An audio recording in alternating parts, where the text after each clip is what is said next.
दोस्तों, महाराज दशरथ ने एक बहुत बड़ी भूल कर दी, जिस भूल के कारण मैया सीता को उसका नतीजा भोगना पड़ा। महाराज दशरथ की गलती, महाराज दशरथ की भूल के कारण माता सीता का हरण हुआ था। माँ सीता को इतने कष्ट झेलने पड़े, इसके पीछे का कारण था सिर्फ और सिर्फ महाराज दशरथ, जो उनके ससुर थे। आज हम आप लोगों के सामने एक ऐसी अलौकिक ज्ञानवर्धक कहानी लेकर के आए हैं, जिसे सुनने के बाद आप लोगों को मालूम पड़ेगा कि हाँ, महाराज दशरथ अगर ये गलती नहीं करते तो शायद सीता का हरण नहीं हो पाता। वैसे हमारे विद्वान कहते हैं कि रामायण की कई किताबें हैं और हर एक किताब में हर एक अलग कारण बना हुआ है। रामचरितमानस जो तुलसीदास महाराज की है, उनकी हर एक चौपाई मंत्र का काम करती है।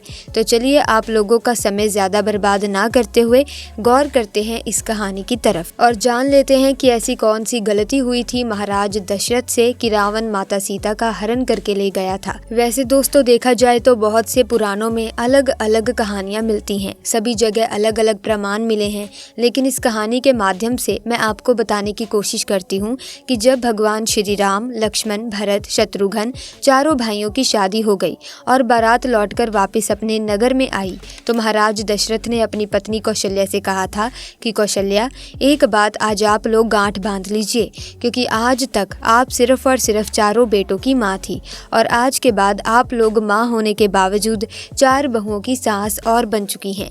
तो उन्होंने महाराज दशरथ से पूछा कि आप हमें ये सब क्यों बता रहे हैं। तो महाराज कहने लगे कि सास और बहू का धर्म क्या होता है। जिस घर में बेटे की बहू आ जाए, उस घर में सास का ये धर्म बनता है। गोस्वामी तुलसीदास रामचरितमानस में कहते हैं, पर लड़कीनी सकल घर आई, राखेहू पलक नयन की नाई, यानी दूसरे की बेटी हमारे घर में बहू बन करके आ रही है तो सास का ये धर्म बनता है कि उसकी रक्षा ठीक उसी प्रकार करनी चाहिए जैसे आंखों की रक्षा पलक करती है। नाना प्रकार के उपदेश दिए, बहुत तरह से उन्हें उनका धर्म समझाया।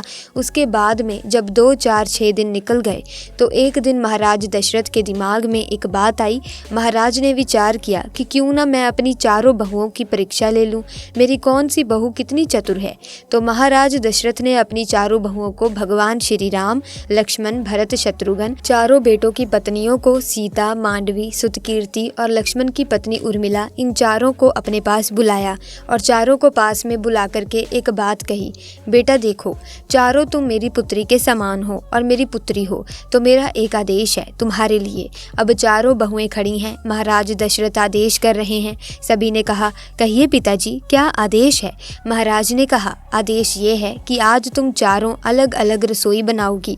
तुम चारों अपने अपने हाथ से मेरे लिए खाना बनाकर लेकर आओगी और फिर देखते हैं कि कौन बहू कितनी चतुर है और कितनी जल्दी खाना लाती है। अब चारों बहू वहां से चली गई। सभी के दिमाग में ये बात आई कि मैं पहले पहुंच जाऊं। चारों के दिमाग में एक ही बात आई और उन सभी ने भोजन बनाना शुरू कर दिया। 56 प्रकार के व्यंजन बनाकर तैयार किए गए। तो सबसे पहले भरत की पत्नी, जिसका नाम मांडवी, वो खाना लेकर चली। उन्होंने बहुत अच्छे से थाली को सजा लिया। सारी थाली में तरह तरह के पकवान रखे और ले जाकर थाली महाराज के सामने रख दी। जिस चौके पर महाराज दशरथ बैठे हुए थे, वहीं उन्होंने थाली ले जाकर रख दी और कहा, पिताजी भोजन करिए। लेकिन मांडवी एक चीज भूल गई कि खाना खाने वाले को खाना देने से पहले पानी भी दिया जाता है। महाराज दशरथ ने देखा कि ये भरत की पत्नी आई है, चलो कोई बात नहीं, अभी छोटी है, नादान है, शायद अकल आ जाए। महाराज दशरथ ने मांडवी के हाथ से भोजन की थाली ले ली और वहीं पर रख ली और बोले, बेटा आप जाओ, हम थोड़ी देर में खा लेंगे। फिर दोस्तों, तब तक लक्ष्मण की पत्नी उर्मिला चली आई। उन्होंने भी बहुत जल्दी में भोजन बनाया था।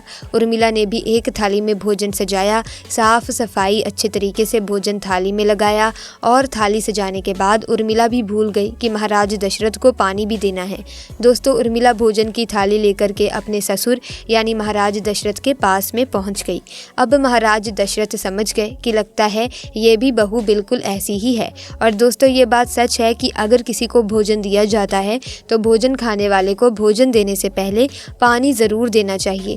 लेकिन उर्मिला भी भूल गई। महाराज दशरथ ने उनके हाथों से भी थाली ले ली और बोले, बेटा आप भी जाओ, भोजन हम कर लेंगे। अब तीसरे नंबर पर चलिए शत्रुघ्न की पत्नी चली आई, जिनका नाम सुतकीर्ति है, और जल्दी में भोजन उन्होंने भी बनाया। भोजन इतना सुंदर बनाया था, इतना स्वादिष्ट बनाया था, जिसका कोई जवाब ही नहीं था।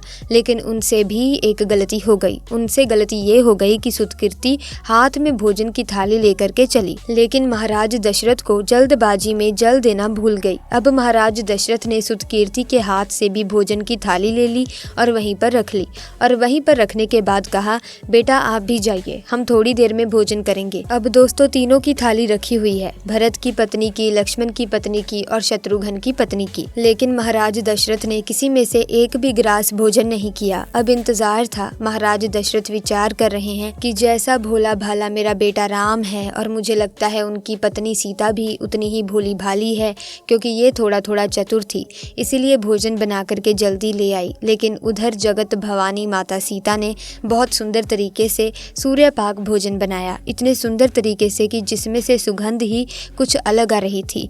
मैया सीता ने एक थाली में भोजन लगाया, 56 प्रकार के व्यंजनों को एक थाली में लगाया, और थाली में लगा करके और अपने हाथ में थाली उठाई, चलने के लिए तैयार हो गई। तब तक माता सीता को ध्यान आ गया कि जब भी किसी को भोजन देते हैं तो भोजन देने से पहले पानी दिया जाता है। अब मैया सीता ने विचार किया कि मैं तो पहले से ही इतनी लेट हो गई, मेरी तीनों बहनें ससुर के पास भोजन लेकर पहुंच गई हैं, मेरे पिताजी क्या सोचेंगे। तब मैया सीता ने कौन सा काम किया। सीता माता ने एक हाथ में भोजन की थाली ली, एक हाथ में जल का लोटा लिया। महाराजा दशरथ बीच चौक में बैठे हुए देख रहे हैं, और रसोई में से जैसे ही मैया सीता एक हाथ में भोजन की थाली लेकर, एक हाथ में जल का लोटा लेकर के और रसोई की चौखट से एक पैर अंदर एक पैर बाहर रखती हैं, तो महाराज दशरथ की नज़र पड़ गई कि सीता आ गई। लेकिन मुझे लगता है कि हाँ, वास्तव में थोड़ी देर में ज़रूर, लेकिन मेरी बड़ी बहू बहुत चतुर है, एक हाथ में जल का लोटा, एक हाथ में भोजन की थाली लेकर आ रही है। तब क्या हुआ, सीता माता ने भी देख लिया कि मेरे पिताजी, मेरे ससुर मुझे देख रहे हैं, पता नहीं क्या जवाब देंगे। ऐसे ऐसे विचार सोचती हुई मैया सीता चली आई। तब तक क्या हुआ दोस्तों, थोड़ा सा हवा का झोंका आया, और हवा के साथ ही एक तिनका उड़ता हुआ आ रहा था। ऐसे में महाराज की निगाह सीता के ऊपर, और माता सीता तिनके को देखकर सोच रही हैं कि अब मैं करूं तो क्या करूं। इतने में वो तिनका उड़कर खाने की थाली में गिर गया, और माता सीता को पसीना आ गया। दोस्तों कहते हैं होनी को कोई टाल नहीं सकता। अब माता सीता सोचने लगी कि अब मैं क्या करूं, अगर ये थाली पिताजी को दूंगी तो पिताजी कहेंगे ये कितनी पागल है, ये तिनका पता नहीं कहां से उड़कर आया है और भोजन अशुद्ध हो गया है, और अगर मैं वापस जाती हूँ तो पिताजी कहेंगे कि एक तो ये इतनी देर में निकल कर आई है, और अब पता नहीं क्या भूल गई जो दोबारा फिर गई है, और तीसरी बात मेरे हाथ दोनों घिरे हुए हैं, मेरा हाथ एक भी खाली नहीं है, एक हाथ में जल का लोटा है और एक हाथ में भोजन की थाली। अब इस तिनके को उठाऊं तो कैसे उठाऊं। दोस्तों माता सीता कोई साधारण स्त्री नहीं, माता सीता भवानी थी। भवानी मैया को ऐसी बातें सोचते सोचते क्रोध आ गया। इतना क्रोध आया कि जब माता सीता की दृष्टि उस तिनके पर पड़ी तो उसे राख बनाकर उड़ा दिया। दोस्तों ये करतब महाराज दशरथ ने अपनी आंखों से देख लिया, और दोस्तों ये बात हकीकत है, पहले सभी की ही दृष्टि में इतना ही तेज होता था। जैसे भगवान भोले बाबा ने अपने तीसरे नेत्र की दृष्टि को कामदेव के ऊपर डाल दिया था, तो कामदेव को जलाकर राख कर दिया था। इसी आंखों की दृष्टि को मैया गंधारी ने अपने बेटे दुर्योधन के ऊपर डाल दिया था, तो दुर्योधन का संपूर्ण शरीर वज्र का कर दिया था। इसी आंखों की दृष्टि को कपिल महात्मा ने सगर के 60,000 पुत्रों पर डाल दिया था, सगर के 60,000 पुत्रों को जलाकर राख कर दिया था। अब दोस्तों इधर महाराज दशरथ ने अपनी आंखों से ये सब देख लिया। अब महाराज दशरथ के सामने मैया सीता ने जाकर के जल का लोटा रखा और थाली हाथ में लेकर के पिताजी के तरफ की, और उसके बाद बोली, पिताजी भोजन करो। महाराज दशरथ ने एक हाथ से थाली ले ली और थाली हाथ में लेकर थाली रख दी। महाराज दशरथ से सीता मैया ने कहा, पिताजी कोई गलती हो गई, आप भोजन क्यों नहीं कर रहे हो। तो महाराज दशरथ ने कहा, बेटा सीता मैं तेरे हाथ का भोजन नहीं करूंगा। मैया सीता घबरा गई, पिताजी ऐसी कौन सी भूल हो गई हमसे जो आप मेरे हाथ का भोजन नहीं करना चाहते। महाराज दशरथ ने कहा, बेटा मैं तुम्हारे हाथ का भोजन करूंगा ही नहीं। माता सीता ने कहा, क्यों नहीं करोगे पिताजी। महाराज दशरथ ने कहा, बेटा मैं तुम्हारे हाथ का भोजन तब तक नहीं करूंगा जब तक तुम मुझे एक वचन नहीं दोगी। महाराज दशरथ की बात सुनकर के मैया सीता ने विचार किया, आखिर वो मेरे ससुर हैं, मेरे पिता के समान हैं, पता नहीं क्या मांगेंगे। माता सीता ने कहा, आप जो कहेंगे वो वचन मैं दे दूंगी, लेकिन आप भोजन कीजिए। दशरथ महाराज ने कहा, बेटा तेरे हाथ का भोजन तो कर लूंगा, लेकिन मैं ये वचन लेना चाहता हूँ कि तू आज इसी समय मेरे सामने खड़े होकर के एक प्रतिज्ञा कर। सीता माता ने पूछा, कौन सी प्रतिज्ञा। दोस्तों तभी दशरथ बोले, अभी मैंने अपनी आंखों से देखा था। भोजन की थाली में एक तिनका गिरा था और उस तिनके पर तुमने अपनी दृष्टि डाली कि उस तिनके की राख बना दी। तो आज तू मुझे वचन दे कि तू आज के बाद कभी किसी के ऊपर अपनी ये आंखों की दृष्टि नहीं डालेगी। मैया सीता उसी समय अपने ससुर महाराज दशरथ को ये वचन देती है कि पिताजी आप चिंता ना करिएगा, अगर आप ऐसा ही सोचते हैं तो मैं ये वचन देती हूँ कि आज के बाद कभी भी जीवन में इस आंखों की दृष्टि को किसी के ऊपर नहीं डालूंगी। अच्छा, अब सवाल ये आता है दोस्तों कि महाराज दशरथ ने ये वचन लिया क्यों? क्योंकि दोस्तों महाराज दशरथ समझते थे कि मेरा सबसे बड़ा बेटा राम है, वो थोड़ा सुशील सज्जन स्वभाव का है। तो अगर किसी दिन पति पत्नी में अनबन हो गई और अगर सीता को क्रोध आ गया, क्रोध में आकर के आंखों की दृष्टि को अगर मेरे बेटे के ऊपर डाल दिया तो मेरे 3 बेटे रह जाएंगे। फिर माता सीता ने ये वचन देते हुए कहा कि आज के बाद मैं जीवन में कभी भी किसी के ऊपर अपनी दृष्टि नहीं डालूंगी।